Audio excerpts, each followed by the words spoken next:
When I spit bars in a rave, man, I go hard like Santan. Sebby and Rodney about the game because I wasn't able to watch it, but I'm hearing it was a crazy game. So first, I'm going to go to Rodney to see how he felt about it. Yeah, man, that was probably one of our worst performances and probably one of the best performances I've seen from Brighton. I think they followed up from their good game against Chelsea as well. I think it was they played well against Chelsea, I believe. Yeah, it weren't great, man. It's just the same as last week against Palace. The only difference is we had Matic who was able to plug a bit more gaps, so we didn't look as bad in the transition. But offensively, cohesion-wise, patterns of play, overlaps, underlaps, individual performances, all bad. All very, very, very, very, very bad. Aaron Wan-Bissaka, I think another terrible performance from him. Lindelof and Maguire, I wouldn't really say they had the worst games, but it's just another poor performance from them. Go Pogba. We'll touch on that a bit later. Who else was there? Martial.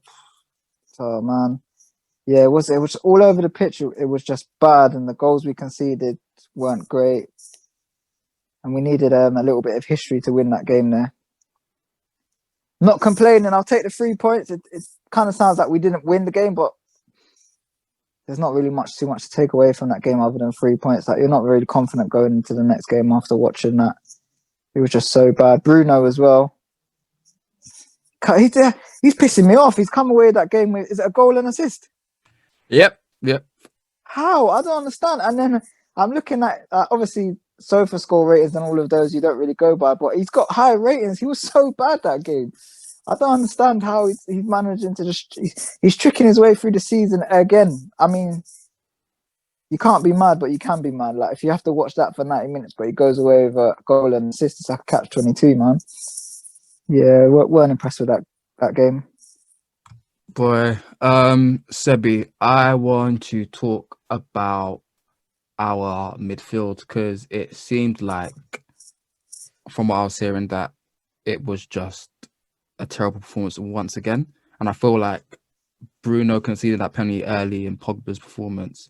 It was just indicative of what we've been seeing recently. I want to talk about the midfield as a whole and what you think Brighton done well and what you think like we really need to improve on.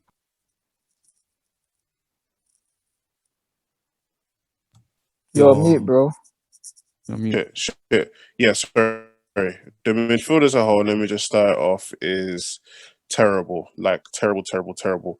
But one thing I do have to say is, I have to throw in there, is I'm not too sure if it's the fact that we haven't had a preseason, and that was our third game since Sevilla. So that was a third game. So Aston Villa was a preseason match, so only had one preseason game, and then obviously the game against Palace and then the game against Brighton. So that's our third game.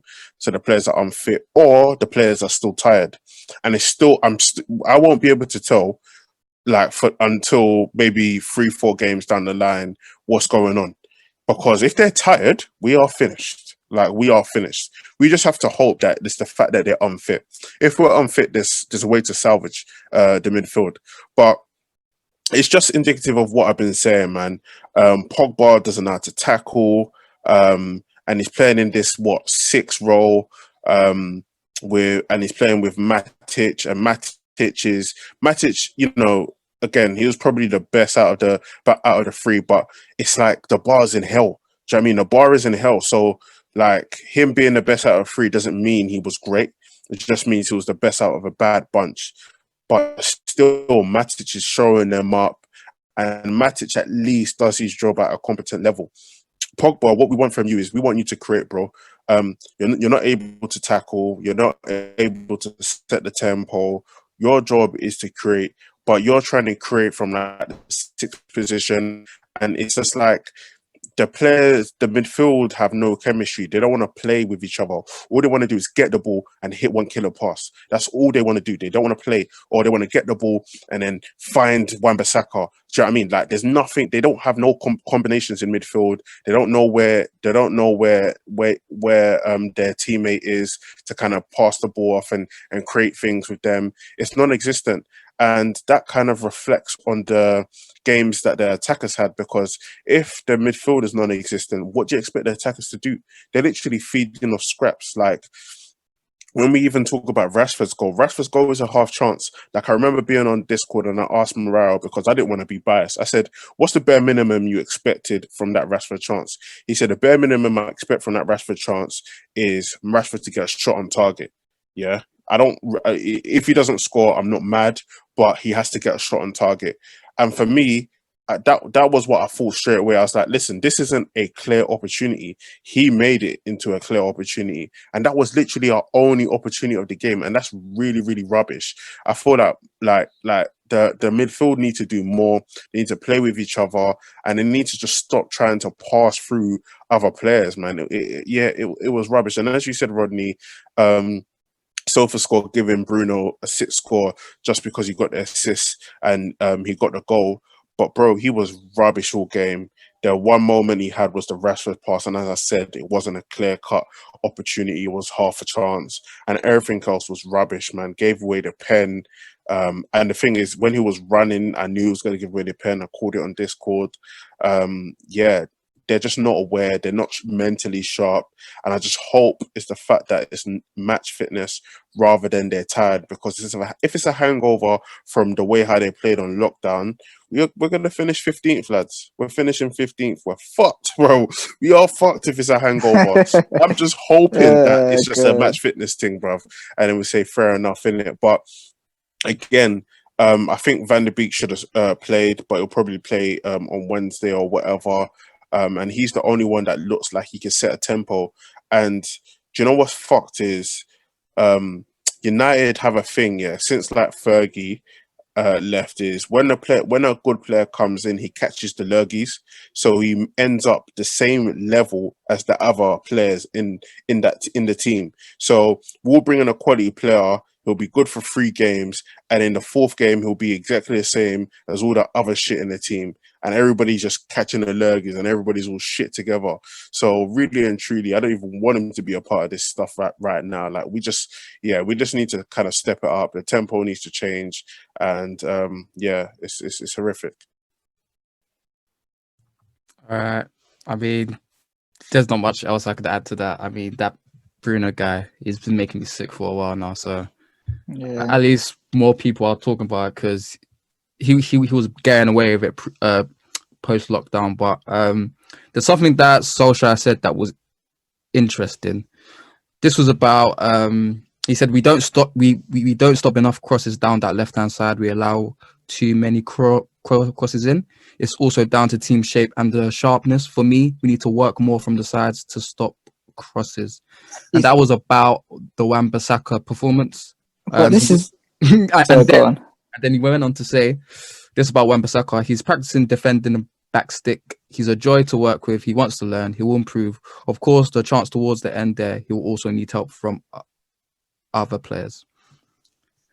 It's baffling. I don't understand. You're complaining about something you're supposed to be coaching. You've got Greenwood and Aaron Wan-Bissaka on one side. Naturally, Greenwood isn't a defender, and it's just not part of his game. He's a front man. You're not going to see him come back and cover the back post or help Aaron Wan-Bissaka often. If that's what you want from your right hand side, you're not going to get that. So I don't understand why you're persisting with Greenwood and Aaron Wan-Bissaka if you're saying we don't stop enough crosses coming in, or we don't do this, we don't do that. It doesn't make any sense. Then you need to coach Greenwood to get back more.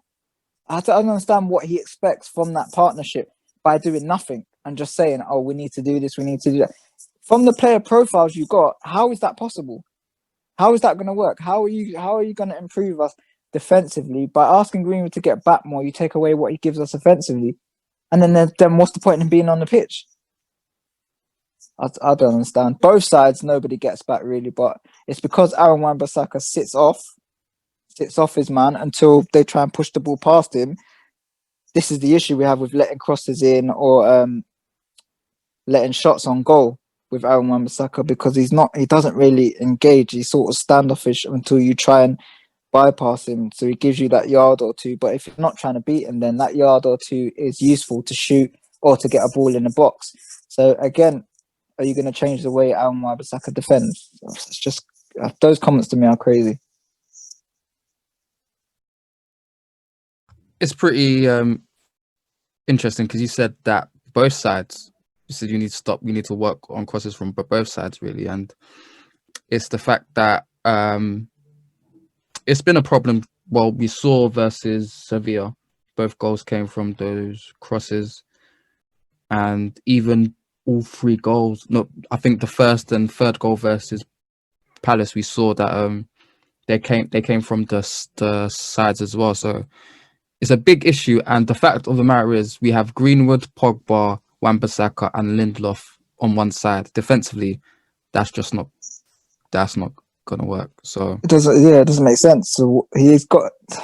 I don't understand what he's gonna do with those player profiles to make a difference. It's just baffling. But we got the win. Yeah, you got the win. Like you forget that we actually did get the 3 points after the final whistle. Yeah, I mean, what did you think of the penalty decision? Like, is that legit? Can VAR play back after the final whistle? Like, have we actually looked at that being? It's like Blackjack. Do you know what I mean? Like, it's like Blackjack, bro. Sometimes you can do bringbacks.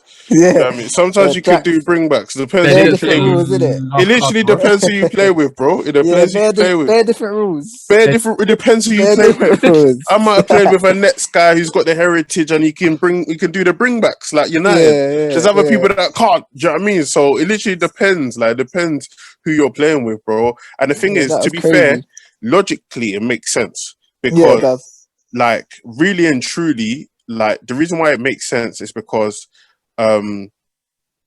like, when it happened, the game was on.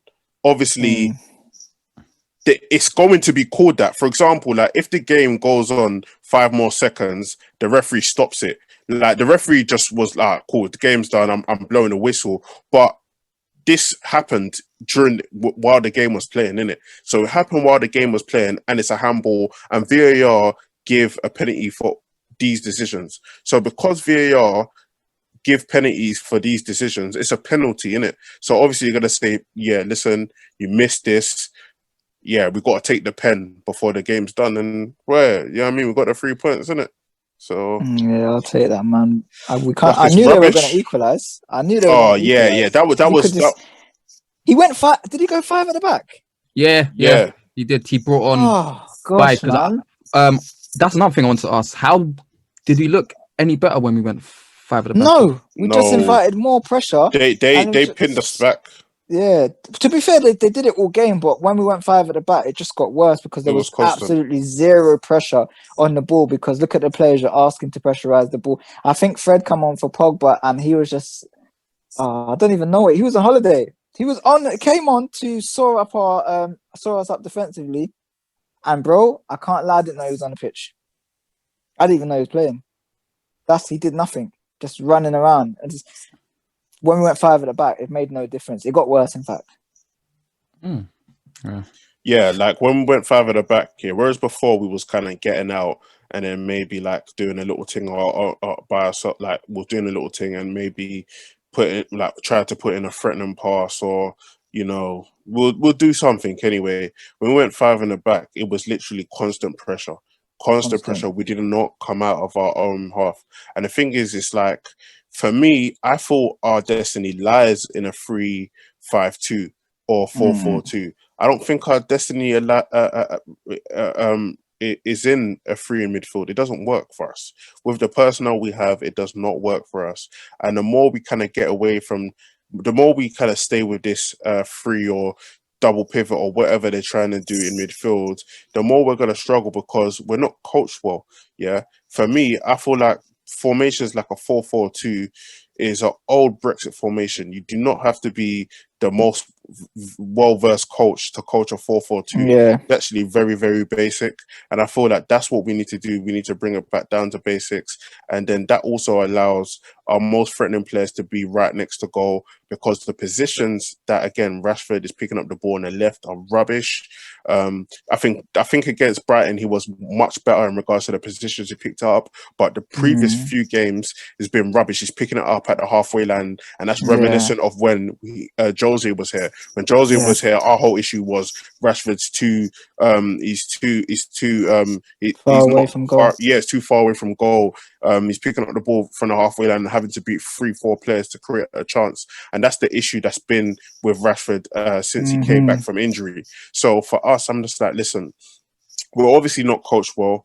Players are still just vibing positions, and we need to start getting wins. So let's get back to basics. Let's do a 4-4-2, Rashford and Martial up front, or Greenwood and Martial, Greenwood and Rashford, or whatever combination you want to do it. Maybe Rashford on the wing or whatever. And I honestly feel like that's the best formation for Man United right now, or a 3-5-2 if you get that Teleju in or whatever.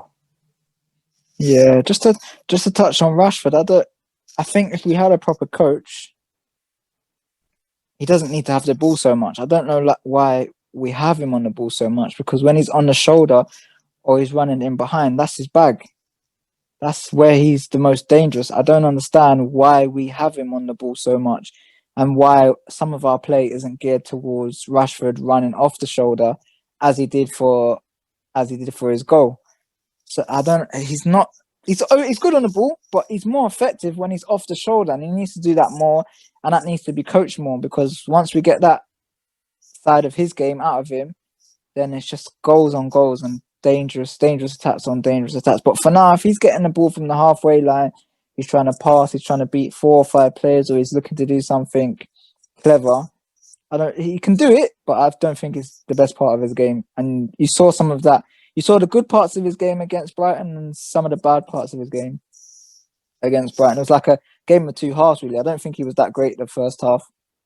And second half, he was better. It wasn't even one of his best performances. It wasn't even a great performance. And I think he could have finished the game with like 3 involvements, like 2 goals and an assist or something like that. So looks promising for Rashford in that sense. But we just need to get him doing what he does best, or what he's good at. And that's without the ball, in my opinion. Lastly, we can't touch on him too much because, you know, we have our own segment that we have for the patrons, but looked like another stinker for our boy Pogbeezy. It's looking a bit tight because, you know, since that Southampton game, he's been looking a bit funny, I can't lie. Just want to get your swift comments on his performance versus Brighton, and if it's a fitness issue or if it's just him. Yeah, it's time to go. Like when I bro, listen, it's time to go, bro. You see Pogba, yeah. Oh my god, love-hate relationship, bro. Love-hate relationship. Listen, I've been on this youth for time, innit? Like, and then today I've seen an article that Juve won him back, but that happens every year. They want him back, and they potentially want to swap Aaron Ramsey plus cash, which is a rubbish deal, but fair enough anyway. But yeah, Pogba against Brighton, for me, I just feel like he I'll just basically go off what I said last week in the Pogba Watch, which everybody that listens to this should listen to. It's me and Mario. Every single Pogba performance, we're going to be giving you reviews. So yeah, anyway, so Pogba is in danger of becoming a jack of all trades and a master of none. So he's in this position, he's in the central position, and he's trying to do a bit of everything. And sometimes he can do a bit of everything, but he's not really excelling at one real thing right now. And this has been him since he come here.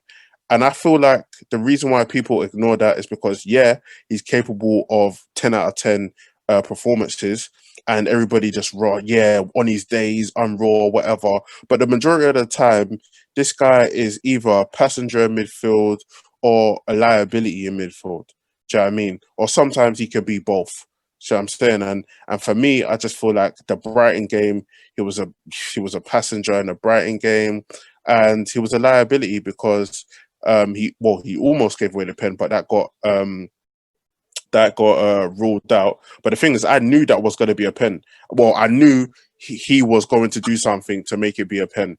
Like again, that's something else I called on Discord, and lucky because of the way how Connolly like moved his leg in front of Pogba, it was ruled out. But again, like he can't tackle, man. So having him in deep positions makes no sense. Play the middle wing, bro. Play him in the left quadrant, right next to the attackers. Do not get him out of the middle, the midfield, or right in the middle, trying to pick up the ball, trying to tackle, trying to do all of that. Get him away from that, bro. Play him in that left attacking position and let him just vibes and dominate the ball from there. And this is the issue with Man United. Bro. Like they don't address key issues, bro. You should have got a controller, should get a ball winner and go play Pogba in his best position. But you got Bruno and you got Van der Beek, and you've just got bears of the same players. Like it just don't make no sense.